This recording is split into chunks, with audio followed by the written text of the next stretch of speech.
everybody. I'm John Schneider, and I'm currently at the Ambassador Theater in Chicago.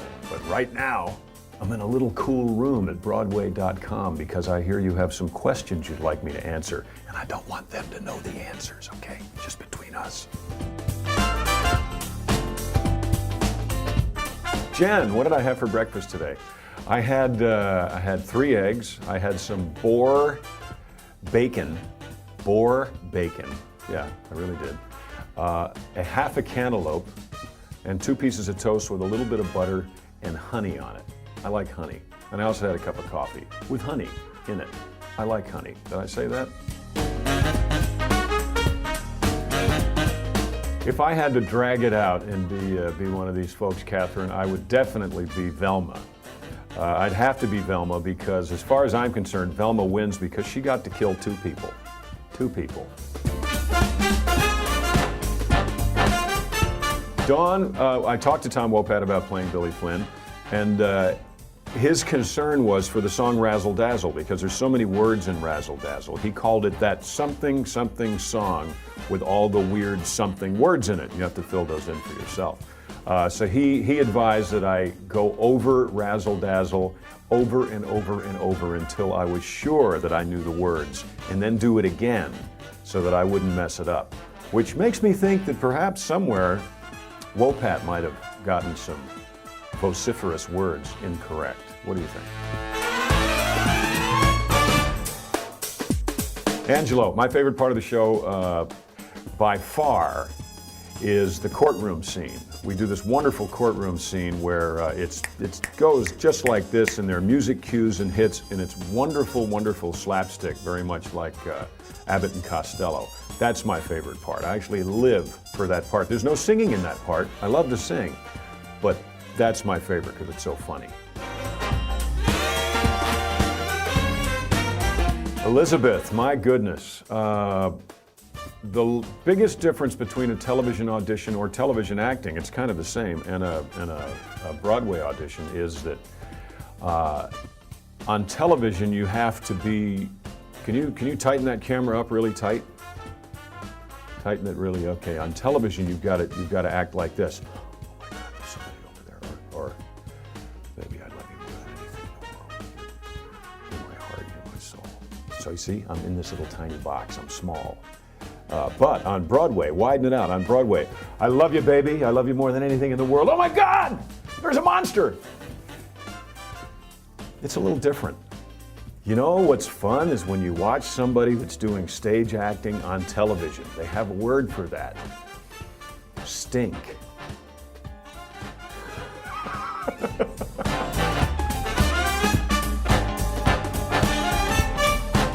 Emily, actually, I did several plays, and one of them, my love interest name was Emily, and that was Our Town. So I did that. I did Fiddler on the Roof. I did The Odd Couple. I did Pajama Game. The wonderful one that Wopat did here. Oh my gosh! Somebody help me, Annie Oakley. Annie, get your gun. Hi, Christine. I'm so excited these last couple of days because my son, I have 3 kids. I've got a 13-year-old, 16-year-old, and a 23-year-old. Girl, boy, girl. My 16-year-old son just auditioned for a musical 2 days ago. And prior to auditioning, he actually asked me my advice. Now, if there are any fathers listening out there, I could not possibly have imagined my 16-year-old son thinking I had anything to say about anything. When I was growing up, which I kind of still am, I was a John Wayne fan, I was a Cary Grant fan, a Robert Redford, Paul Newman fan, Steve McQueen fan. And in those days, way back when dinosaurs roamed the earth, when I was a child, you had to have some years on you, you had to have some miles on you, you had to have some lines on your face in order to be a leading man. And then something happened over the last, since Dukes of Hazzard, something happened that all of a sudden the leading men they were in their 20s, which doesn't make any sense to me because you really haven't lived You don't know the value of saving the woman because you haven't lived long enough to figure that out. So I feel like I'm just now coming into the look, if you will, that I've wanted to have since I was about 10 years old. That's why I go get my hair cut and they say, well, would you like us to cover this gray? I said, no, don't cover the gray, I earned that gray. I'll go do an interview somewhere and they'll immediately start putting stuff around my eyes and I say, hey, stop it. I live outside, I'm an outdoor guy. I earned these, I like these. This is where acting happens. Get away from me. They don't like me very much there, but I hope you do. Susan, hi. Yeah, Nip Tuck is a lot of fun. It's kind of like reading the Penthouse Forum and knowing that you're going to get to participate later on in the day.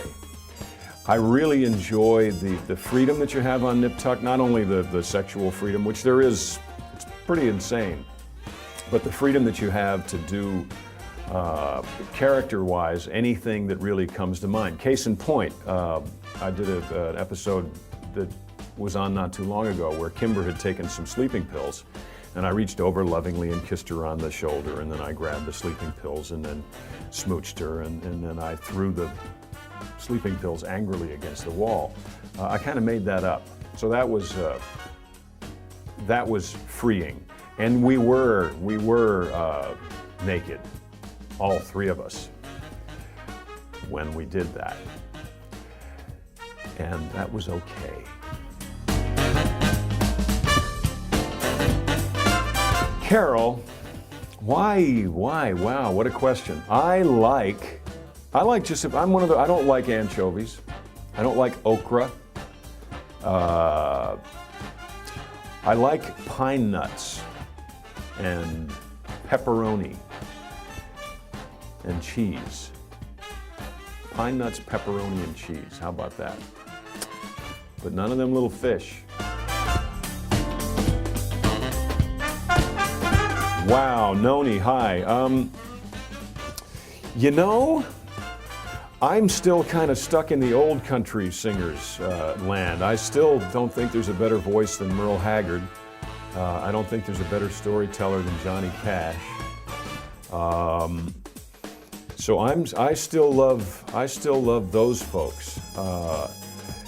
The only new person, and he's not so new anymore, that really has gotten my attention would have to be Tim McGraw.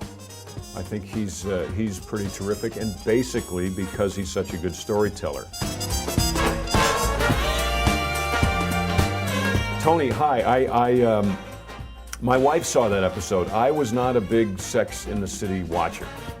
The couple of times that I did see it, I came in because my mother was visiting and I heard my mother and my wife cackling in the next room and I wondered what in the world they were doing and how much alcohol was involved.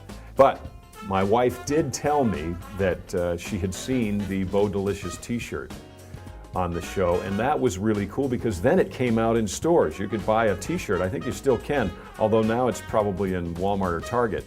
But it started out at Saks. It's a yellow shirt, it's got my face on it, says Bo Delicious.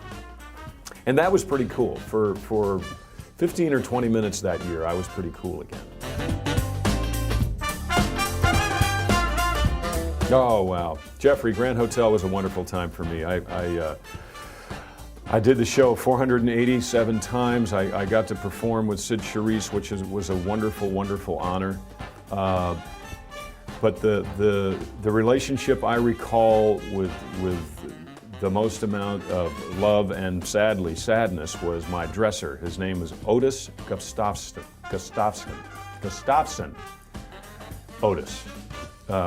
Wonderful, wonderful, wonderful man. There every show, all the time. Could not have done the show without him. He made my stepping into a really complicated show. Tommy Tune is a very complex thinking man. He not only made it comfortable, he really made it possible. Otis did, for me to do that show. And not too long after Grand Hotel, Otis passed away. So I will miss Otis for the rest of my life and remember him for what an incredible young man he was. Hey, Matt, I don't have any fears that people are going to do that, but I think every audience member on the planet should fear that. I don't think anyone is going to do it. I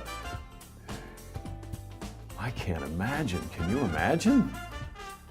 What in the world would they do? Who could they get to sing? Oh, never mind. Never mind. No.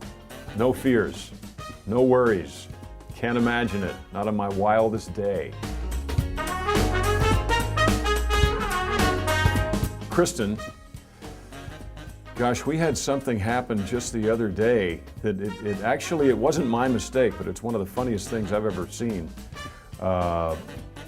There's a character in Chicago that at one point when he learns that Roxy is having a baby from Amos, he turns and it's all music cues and I said, what happened now? She said, I told him I was going to have a baby. There's like a hi-hat goes, and what did he say to that? I say. And the guy playing Fred Casely at this point is supposed to turn to her and say, I'll kill you before I see you have another man's child. And I said, what happened next? So it's all, really funny stuff. And she said, I told him I was going to have a baby. What did he say to that? Boom. I'm gonna kill you.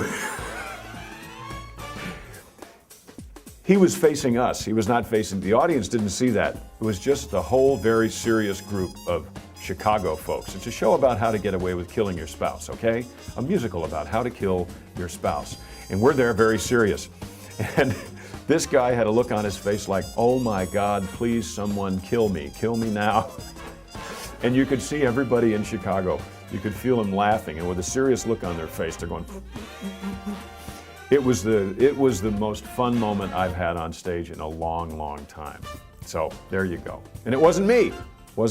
I forgot something a while ago, but when you forget something, you don't remember it as a fun, funny, ha-ha moment. You remember it as, oh my God, somebody kill me now, please. Hi, April. The best advice I can give you for longevity in Hollywood is to continue to work at your craft, show up on time, know your lines or your steps or whatever it is whatever part of the industry you're in, strive to be the very, very best at it, and don't spend 10 seconds doing something that you don't enjoy. People will see that, and I'm one of those people that believes that passion is contagious. And if you're a passionate person, you're passionate about what you do, people will see that and they will continue to want you to do it because it makes other people feel better about what they're doing. So maintain your passion. That's it. Thank you so much for your questions. I really appreciate all of them. It was great. Pizza, bloopers, longevity. This is good. It means you're paying great attention. Please come see Chicago. I'll be here at the Ambassador Theater until March 16th. Now that doesn't mean you can't go see it on the 17th or the 18th, but I'd really like you to come see it with me in it, and I want you to tell me when you're out there. There's people out on the street afterwards. Say, hey, I found out about Chicago and about John Schneider through Broadway.com.